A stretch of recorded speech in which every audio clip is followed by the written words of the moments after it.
네, 이규미 전문가님 나와 계십니다. 전문가님 말이죠. 요즘 뭐 매매도 그렇고 전세도 그렇고 지금 주택 시장의 과열 현상이 굉장히 심해지고 있습니다. 그죠? 네. 네, 그런데 비주택 시장으로 시선을 돌리는 그런 분들이 그래서 많아진다고 하는데 특히 국토종합개발계획에 따라서 호재가 많은 토지 시장에 대한 관심이 굉장히 높아지고 있다고 듣고 있습니다. 바로 이 토지 투자의 일반 원칙에 대한 강의를 우리 이규미 전문가님께서 잘 좀 부탁을 드리겠습니다. 네. 사실은 뭐 규제를 피해서 마치 뭐 비를 피해가지고 처마 밑으로 들어가는 것처럼 토지 투자라든가 뭐 다른 어떤 규제, 비규제 그 물건에 대한 투자에 대한 관심이 많다라고 요즘 많이 말씀들을 하시는데요. 사실은 그 전부터 토지의 투자라든가 아니면 수익성의 대명사죠. 상가의 투자는 많은 분들이 관심을 가져왔던 그런 곳이기도 합니다. 그렇다면 지금 규제를 피해갈 수 있으면서도 뭐 부호들이라면 다 가지고 있는 또 부호의 한 80% 이상이 토지 투자를 하고 있다라고 한다면 나도 그 토지를 통해서 부동산의 어떤 가치를 좀 알아보는 그런 시간들을 가져볼까 합니다.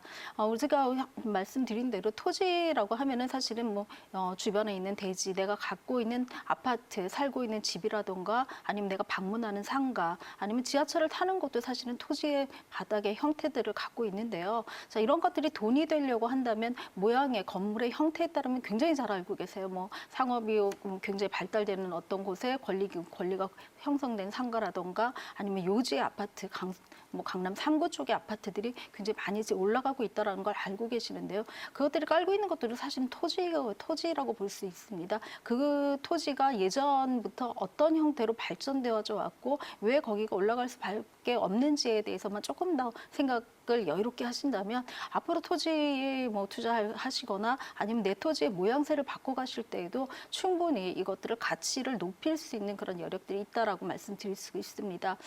지금 화면에 보는 것처럼 뭐 우리가 토지의 가치를 상승하는 방법들 3가지가 나와져 있는데요. 지목을 변경한다던가 형질을 변경한다던가 또 용도를 변경하는 것들이 사실은 생소하고 굉장히 낯설고 전문가들이 하는 거 아닌가라는 생각들을 많이 알고 계십니다. 근데 실제로 뭐 지목의 변경 같은 경우는 뭐 행정상의 변경을 하지 않더라도 논이나 밭에서 논농사를 지시던 예전에 뭐 부모님 세대에도 농가를 주택을 짓는다던가 아니면 그곳에서 뭐 어떤 내가 팔 수 있는 생필품을 팔 수 있는 어떤 행위를 할 수 있는 곳들을 공간을 마련하는 것들이 많이 보여지고 있었는데요. 그걸 행정상의 용어로 뭐 전답이 대지가 된다라는 말씀들을 많이 드릴 수가 있습니다. 그런 것들이 지목의 변경의 요건이다라고 말씀드릴 수 있는데 대부분의 지목 변경 요건은 사실은 건축행위라든가 개발행위 등이 따라오기 때문에 이런 용도를 변경하는 데는 전문적인 지식이라든가 행정기관의 어떤 승인이 필요하기도 합니다. 하지만 가장 흔하게 하기도 하고 또 가장 돈이 많이 되는 곳이기도 하기 때문에 조금은 이것이 어떻게 하면 돼지가 될 수 있을까? 지금은 내가 갖고 있는 임야나 전이나 답들이 돼지가 될 수 있는 가능성만 있다면 이것도 또한 토지 가치 상승의 한 방법이다라고 말씀을 드릴 수가 있고요. 또 형질의 변경도 굉장히 쉬운 부분부터 생각을 하시면은 답은 물이 좀 전벙전벙하죠. 그곳에 집을 지을 수 있는 돼지가 될 수 없습니다. 그곳에서 성토를 한다던가 또 임야 같은 경우 굉장히 벌목을 해야 하는데 이런 것들을 나무를 비워내거나 아니면 조금은 뭐 높은 산을 좀 깎아낸다던가 이런 절토의 행위들도 사실은 형질을 변경하는 행위다라고 말씀을 드릴 수가 있습니다. 이런 것들은 뭐 내가 내 맘대로 한다고 해가지고 되어지는 것은 아니고요. 개발 행위의 허가가 굉장히 많이 필요하기 때문에 이런 것들을 대규모라던가 어떤 뭐 산업적인 목적을 가지고 하신다면 개발 행위가 허가가 되는지 행정관처에 꼼꼼히 따져보실 필요가 있다고 말씀드릴 수가 있습니다. 마지막으로 하나 용도의 변경인데요. 사실은 이거는 개인이 할 수가 없습니다. 이거는 주도 기관이 있기 때문에 농림이라든가 어떤 전답이 내가 원하지 않더라도 관리라든가 주거라든가 상업적으로 바뀌어지는 도시 관리 계획의 변경이 있다라면 사실 이만큼의 가치가 상승하는 곳은 없다라고 말씀드릴 수가 있는데요. 앞서 지목이라든가 형질 변경에 대해서 내가 굉장히 힘들어하거나 할 수 없다라고 생각을 한다면 용도 변경이 가는 곳을 찾으면 사실은 그 토지의 가치가 급상승하는 그런 곳이다라고 말씀드릴 수 있습니다. 자, 언제 토지 가치가 상승을 하는지에 대해서 우리 이규민 전문가님과 같이 한번 알아봤습니다. 더 궁금하신 게 있으신 분들은요, 아래 전화번호 보이시죠?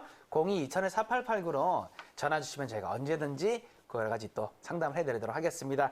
자, 생방송 부동산. 자, 그럼 지금부터는요, 눈여겨볼 만한 알짜배기 투자처를 우리 전문가님과 한번 알아보도록 하겠습니다. 오늘 준비한 지역은 어디가 되겠습니까, 전문가님? 네, 뭐 바다도 있고 또 역도 들어오고 산업단지도 풍부한 그런 곳이다라고 말씀드릴 수가 있는데요. 바다가 둘러싸여져 있으면서도 석촌호수 규모의 7만 평 규모 저수지가 또 개발 계획이 앞두고 있는 그런 곳이 있습니다. 또 경일대 캠퍼스를 유치할 경우는 1만 명 이상이 유입될 예정이고요. 22만 평의 물류센터가 연내 착공할 예정에 있습니다. 또 아산 성문산단을 개통할 경우에는 역세권으로 진입하기 때문에 사실은 뭐 투자의 기본처로서는 삼박자가 맞아가는 그런 곳이다라고 말씀드릴 수 있습니다.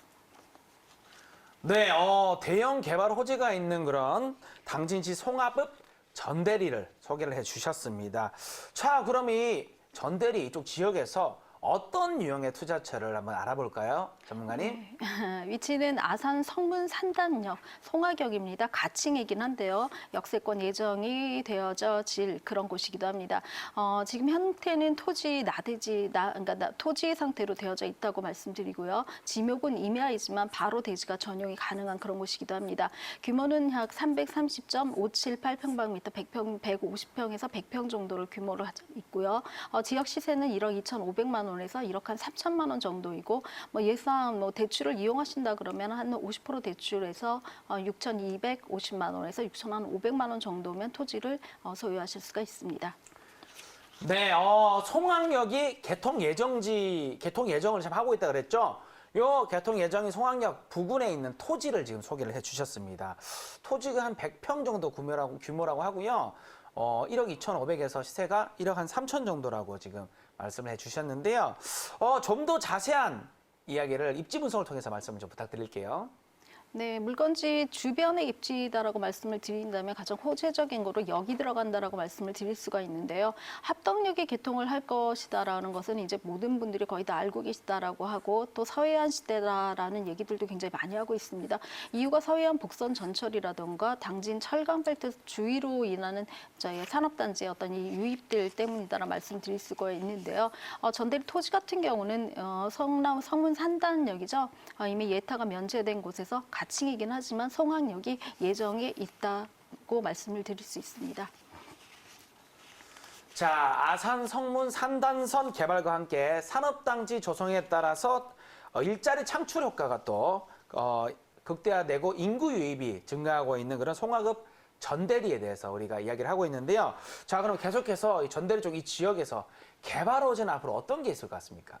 네, 개발 호재는 이미 뭐 가시적으로 보여지고 있는 것 중에 하나가 서해안 복선 전철이 이제 개통을 앞두고 있다라는 것입니다. 서해안선 같은 경우는 뭐 수서에서 출발을 한다고 하면은 당진까지도 한 45분, 합덕까지 한 40분에서 45분 거리이기 때문에 1시간 이내의 거리라서 수도권이다라고 말씀을 드릴 수가 있을 만큼 근접도가 굉장히 높은 곳이다라고 말씀을 드릴 수가 있고요. 전철의 개념이긴 하지만 뭐 굉장히 고속 열차가 배치되는 그런 경우이기 때문에 KTX라든가 SRT급의 열차가 들어간다라고 말씀을 드릴 수 있습니다. 성문산단 인입철도도 예타가 면제된 상황이 있습니다. 생산 유발 효과가 굉장히 큰데요. 3조 한 5천억 원 정도의 규모의 개발이 있기 때문에 고용 유발 효과 같은 경우는 2만 8천여 명 정도가 예측되고 있습니다.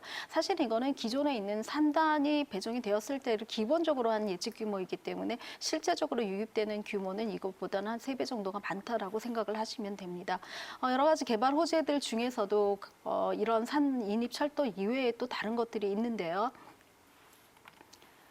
예, 개발 호재 같은 경우 전대리 토지는 굉장히 이 전대리 토지를 둘러싸고 굉장히 많이 있는 어떤 조그만 글자들이 안 보이실 만큼 있는데요. 조금 크게 보시면은요. 성문산단 국가산업단지가 있고요. 성문산단을 근처로 하는 성문역이 확정적으로 되어져 있다고 말씀드릴 수 있습니다. 뭐 제2서해안 뭐 고속도로라든가 뭐 연육교회 개통 확정 같은 경우는 이미 앞들어서 알고 계시겠지만 당진 비행장까지도 지금 예정에 되어져 있기 때문에 항공과 물류 또 바다와 육로를 이용할 수 있는 모든 통로들이 전부 다 확정이 되어져 있는 그런 호재들을 갖고 있다라고 말씀드릴 수가 있습니다. 네.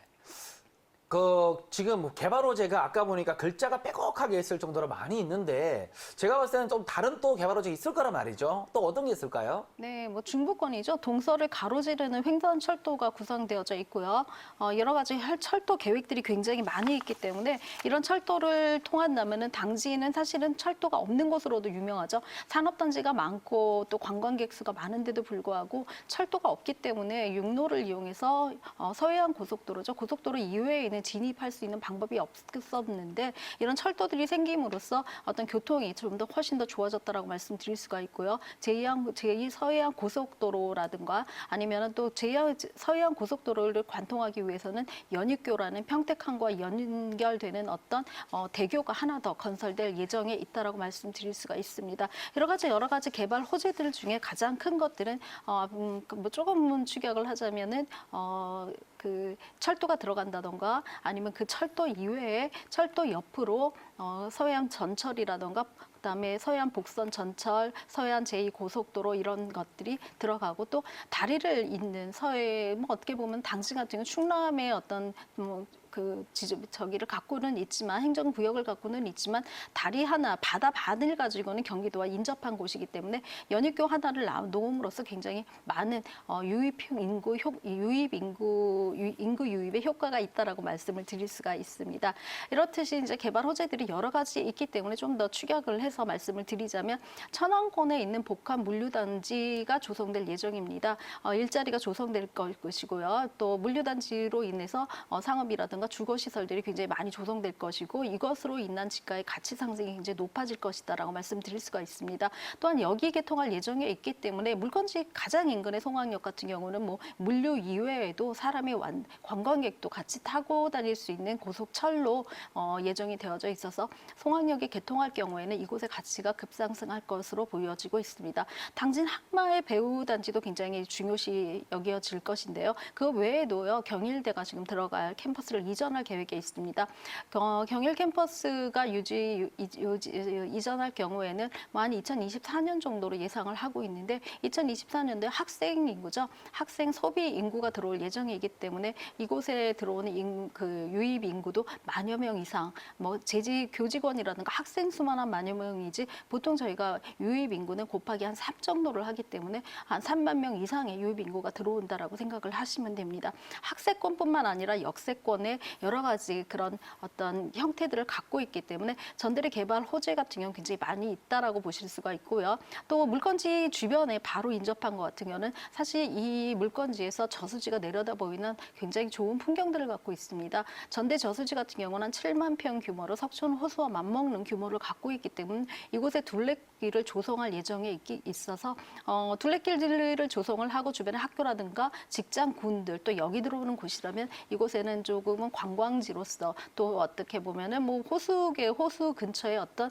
먹자골목이라든가 카페타운으로 변모할 수 있을 뿐만 아니라 지금 소개해드리는 물건지 같은 경우는 바로 호수를 전망할 수 있는 곳에 입지를 하고 있기 때문에 차후에 대지로 전용을 하셔가지고 그러니까 주말에 뭐 쓰실 수 있는 어떤 그런 형태도 쓰실 수 있고요. 또 내 노후에 어떤 일을 할 수 있는 좌불 할 수 있는 곳이기도 하고요. 가치를 급상승시켜서 뭐 어떤 다른 어떤 행위를 한다고 하더라도 충분히 토지의 차익을 얻으실 수 있는 그런 형태를 갖고 있다라고 말씀드릴 수 있습니다. 네, 전대리 지금 토지 얘기를 하는데요. 개발 호재가 이렇게 어마어마하게 많습니다. 이런 개발 호재들로 지금 토지의 가치가 굉장히 상승될 것을 기대를 해보고 있는데요. 자, 그렇다면 이제 가치 상승이 기대되는 이 토지, 시세는 어떨지 시세 한번 알아볼까요? 네, 뭐 대지가 가능한 토지치고는 굉장히 저렴한 부분인데요. 평당 한 125만 원에서 130만 원 정도이기 때문에 한 1억 2,500만 원에서 1억 3천 정도를 예상을 하시면은 대출을 조금 이용하신다면 실투자 금액을 조금 저렴하게 가지고도 다 바로 건축하기가 가능하고 또 호수가 내려다 보이는 그런 곳의 토지를 소유하실 수 있습니다. 네, 제가 다시 한번 가격 정리를 좀 해드릴게요. 충남 당진시 송화읍 전대리에 있는 토지 시세는요 1억 2,500만 원에서 1억 3천만 원 100평 기준입니다. 그리고 대출이 한 50% 정도 지금 활용을 했을 시에 실투자 금액은 6,250만 원에서 6,500만 원 정도 예상을 해보시면 될 것 같다고 말씀을 해주셨습니다. 자, 마지막으로 그러면은 이 송화읍 전대리 토지에 투자를 할 때 어떤 점들을 좀 주의를 하고 체크를 해봐야 되는지 주의사항 좀 말씀 부탁드릴게요. 네, 뭐 필지의 토지 같은 경우는 사실 맹지로 인해서 고민을 굉장히 많이 하시는 분들이 계신데요. 내가 뭔가의 건축 행위를 하려고 한다면 도로를 내는데 굉장히 어려움들을 많이 갖고 계시고 또 길이 없음으로 인해서 건축 효과가 안 나와서 난 아무것도 못해라고 묵혀두시는 분들이 많고 그 세월로 인해서 상당히 고통스러워하시는 분들이 계신데요. 접도가 있는지 또 다른 사람에 의해서 환지 방식이 아니라면 도로라든가 이런 부분에서 충분히 고려를 하시고 주변에 들어찼을 때 내가 할 수 있는 개발 행위가 무엇인지 또 그것에 어떤 건물을 어떤 용도의 건물이 지어졌을 때 이 땅의 가치가 극대화될 것에 대해서 한 번쯤 고려해보고 투자를 하신다면 투자에 실패가 없을 것이다라고 말씀드릴 수 있습니다. 네, 토지에 대해서 알아봤고요. 궁금하신 점이 있으신 분, 이 토지